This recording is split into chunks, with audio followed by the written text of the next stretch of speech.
Genonga Chaubert, chercheur principal pour les Ouélé. Bienvenue à ce 17e numéro de l'Olakaya Ouélé, un podcast de Bouteli et du groupe d'études sur le Congo GEC, réalisé dans le cadre du projet Utafitia Amani. J'ai le plaisir de recevoir pour vous Madame Liliane Aombo, doctorante en sciences politiques et chef de travaux à l'Université pédagogique nationale UPN. Elle est spécialiste des questions sécuritaires dans les Ouélé et également chercheuse au Centre d'études stratégiques et de sécurité internationale, CECI. Avec elle, nous analysons la persistance de la crise dans les Ouélé malgré le désarmement de l'armée de résistance du Seigneur et l'IRA. Madame Liliane Aombo, bonjour. Bonjour, messieurs. Les Ouélé, région située au nord-est de la RDC, sont en proie à une crise sécuritaire qui perdure depuis l'incursion de la LIRA, responsable de massacres et d'enlèvements des civils, d'incendies de maisons et de braconnages dans les aires protégées. Après 18 ans de terreur répandue par ce mouvement, ces derniers combattants ont désarmé en décembre 2023, permettant le rapatriement de ceux d'origine congolaise et ougandaise en Ouganda. Malgré ce désarmement, on assiste à la résurgence des attaques de groupes armés contre les civils et les militaires. Le 14 mars, dans une attaque survenue à Ango, dans le Bawélé, un militaire a perdu la vie, plus de 300 civils enlevés et des maisons incendiées. Le 7 avril, un autre militaire est tombé dans une embuscade dans le territoire de Dongu, dans le Ouélé. Madame Liliane, qu'est-ce qui explique la persistance de violence malgré le désarmement de la LIRA? Merci pour la question. Selon notre petite expérience de recherche sur la région de l'Ouélé, il y a la dynamique sécuritaire ou les contextes sécuritaires de la sous-région. Donc quand nous parlons de la sous-région ici, nous voyons plus le pays tel que la République centrafricaine, le Soudan du Sud. Le contexte sécuritaire de ces deux pays ont fait que les hommes armés soient déversés dans la région de l'Ouélé. Ils sont venus avec les armes. C'est d'abord premièrement. Ensuite, Ils sont venus d'où? Ils sont venus de la RCA et du Soudan du Sud. Il y a aussi le résidu des éléments de la LIRA. Vous savez que la LIRA avait enrôlé de force les jeunes congolais, les jeunes centrafricains et les jeunes sud-soudanais. Ces jeunes-là ont été initiés pour manipuler les armes. Bien que la LIRA a déjà désarmé, mais ces jeunes-là, ils savent manipuler les armes. Donc, si nous mettons ces deux éléments-là ensemble, nous voyons que les armes circulent d'une manière incontrôlée dans la région. Et c'est une région où la présence militaire et policière est faible. C'est ce qui peut expliquer la persistance de l'insécurité dans l'Ouélé. Si je vous comprends bien, malgré le désarmement de la LIRA, il y a des combattants qui faisaient partie de la LIRA qui sont jusqu'à aujourd'hui disséminés dans la région et qui n'ont pas été désarmés. Et ce sont ces éléments qui alimentent également l'insécurité dans la région. Tout à fait. Et quels sont les acteurs de la violence dans cette région? Quant aux acteurs de la violence, je ne sais pas si vous avez suivi dernièrement ici, on parle de groupes d'autodéfense. Il y a les unités d'autodéfense qui ont vu jour pour essayer de sécuriser leur communauté. Est-ce qu'on peut connaître l'identité de ces groupes? Selon quelques documents à notre possession, il y a des groupes constitués de l'ethnie Zandé. Donc les Zandés sont de part d'autre en République centrafricaine, chez nous en RDC et au Sud-Soudan.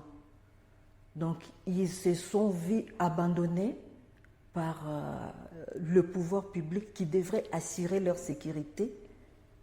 Ils se sont constitués en groupe d'autodéfense pour essayer d'assurer leur sécurité et la sécurité de leur communauté. En plus de ce mouvement, est-ce qu'il y a d'autres groupes armés qui restaient actifs dans cette région ou ces mouvements dont les combattants seraient membres de la communauté azandé qui reste le seul à alimenter l'insécurité? Vous avez aussi bien entendu parler tout à l'heure des éléments résiduels de la LRA. À part ce mouvement, n'y a-t-il pas d'autres groupes armés qui sont actifs dans la région? À part ces mouvements, vous savez que nos frontières sont vraiment poreuses. Il y a les éléments, le rebelle sud-soudanais qui des fois font des incursions dans la partie, surtout dans le territoire de Faradj, qui est vraiment frontalier au Sud-Soudan. Il y a deux éléments qui viennent jusque dans le territoire congolais.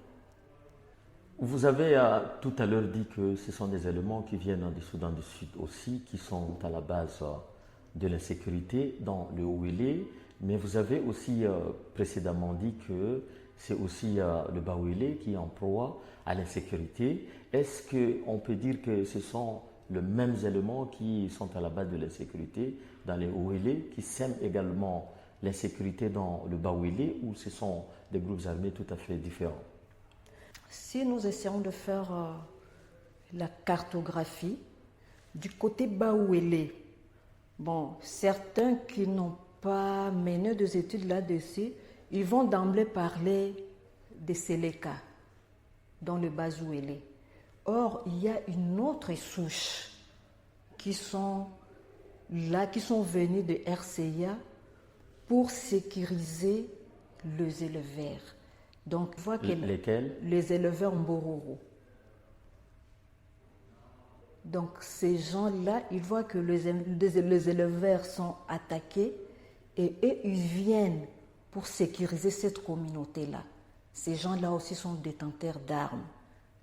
Dans cette région, il y a deux milices violentes, dont la première, Unité pour la paix en Centrafrique, UPC, et la seconde, Azandé Anikigbe, AKG, qui se veulent des groupes d'autodéfense, mais qui entretiennent une certaine rivalité. Est-ce que cette rivalité n'affecte pas ou affecte la cohabitation communautaire marquée déjà par des tensions récurrentes entre la communauté des pasteurs nomades de Peul, Mbororo, auquel vous avez fait allusion, et les communautés locales?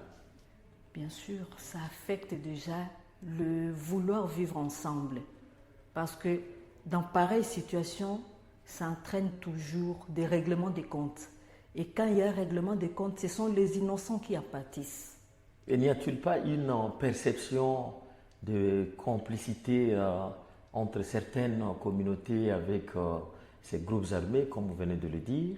Certains ne pensent pas que ces communautés, dont le membre de ces communautés pourraient aussi, certains, être en connivence avec ces groupes armés. N'y a-t-il pas cette perception dans cette région? Oui, la perception de complicité, il y en a. Quand vous prenez leur mode de vie, les autochtones de la région de Ouélé sont principalement les agriculteurs. Les autres qui sont venus, les Mbororo, sont des éleveurs. Leur mode de vie déjà est en contradiction. Maintenant, quand les autres viennent pour dire qu'ils sont venus protéger leur communauté, il suffit qu'il y ait un petit problème que l'autre communauté va dire non, voilà, les gens de l'autre communauté nous ont fait ceci ou cela. Donc la situation peut dégénérer à tout moment. Est-ce que tous ces groupes armés disposent des armes à feu? Ils ont des armes. Ils ont des armes. Est-ce qu'on peut avoir une idée sur les chaînes d'approvisionnement de ces groupes armés en armes et en munitions? Monsieur, pour comprendre la chaîne d'approvisionnement, il suffit seulement de voir ce qui se passe dans ce pays, parce que la région de l'Ouélé est frontalière, donc ça prend deux provinces, la province de Bas-Ouélé et la province de Haut-Ouélé. Frontalière au Soudan du Sud et à la République centrafricaine. Ce sont des pays qui sont en proie de l'insécurité. Donc les armes circulent facilement. Si nous essayons de remonter plus loin avec tout ce qui s'est passé en Libye, en descendant aussi vers le bassin du lac Tchad, donc c'est une région en proie à l'insécurité. Les armes circulent. Il y a même des marchés pirates là où on échange des armes contre. Il se passe des trocs. Pour la nourriture, on peut donner à quelqu'un un AK-47. Donc les armes circulent facilement et incontrôlées d'ailleurs. Depuis avril 2024, des centaines de combattants d'AAKG, donc à Zandé, à Nekibé, sont en pleine formation militaire à Obo, en République centrafricaine, RCA. Qui assure cette formation et pour quelles raisons? D'après notre recherche, il s'avère qu'ils sont formés par les éléments de Wagner, donc les Russes. Ce sont eux qui assurent la formation de ces unités d'autodéfense. Avec la prétention de ce mouvement d'être un rempart de la communauté azandé, vous venez de le dire tout à l'heure, contre les groupes armés de la région, n'y a-t-il pas risque d'embrasement de la région? Le risque est déjà là. Parce que dans cette région-là, d'abord, les ratios de sécurité est insignifiant.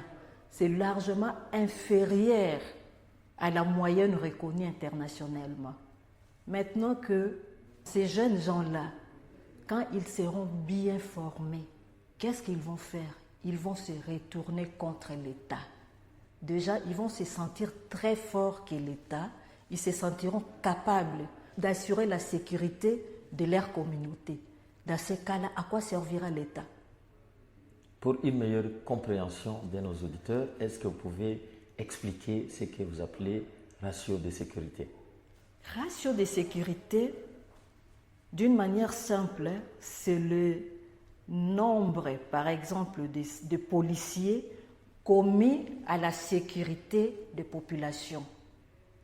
On doit normalement avoir un policier pour 100 habitants. Mais ce qui se passe dans ces coins-là, donc vous pouvez parcourir des centaines de kilomètres pour trouver 2 policiers. Des fois, ils ne sont même pas armés. Autrement dit, il y a la déficience d'effectifs militaires, mais aussi de matériel. Oui, il y a un défi logistique énorme. La crise sécuritaire a entraîné le déplacement massif des populations, aussi bien sur le plan régional, donc des Centrafricains, notamment des Sud-Soudanais, qui ont afflué vers la République démocratique du Congo, mais aussi des afflux de populations à l'interne. Est-ce que toutes ces personnes qui se sont déplacées bénéficient-elles d'une prise en charge? Si oui, quels sont les organismes qui s'en occupent? Sinon, cela ne risque pas d'entraîner une nouvelle crise sécuritaire dans la région. En tout cas, sur cette question-là, je n'ai pas d'éléments qui peuvent confirmer la présence des humanitaires pour prendre en charge ces déplacés internes. Et cela ne pourrait pas constituer un risque supplémentaire de l'insécurité à partir du moment où de centaines, voire de milliers de civils ont été contraints à se déplacer? Le risque est déjà là. Déjà, c'est une région à économie faible. Les gens vivent de l'agriculture. Quand les déplacés viennent massivement et qu'ils n'ont rien à manger, il n'y a personne qui prend soin d'eux. Qu'est-ce qu'ils vont faire? Ils vont tenter d'entrer aussi dans les champs de quelqu'un pour chercher à manger, bien que la solidarité communautaire peut faire à ce que les gens prennent quelques-uns dans leur ménage. Mais des gens, quand ce ménage-là n'a pas grand-chose pour subvenir aux besoins de ces déplacés. Donc la situation sera de nouveau très compliquée. À votre avis, quelles sont les pistes de solutions pour enrayer les menaces des groupes armés dans le Zouélé? Comme piste de solution, premièrement, l'État doit d'abord assurer sa responsabilité régalienne, qui est de sécuriser la population et d'assurer l'intégrité des territoires. C'est la première chose à faire. Deuxièmement, quand on dit la restauration de l'autorité de l'État, qui va représenter l'État? Donc, l'autorité de l'État passe par la présence de services de sécurité. Donc, ces services doivent être là et l'État aussi doit investir quelque chose sur l'équipement. Donc, on doit équiper ces services-là. Donc, l'État doit faire un effort pour relever les défis logistiques.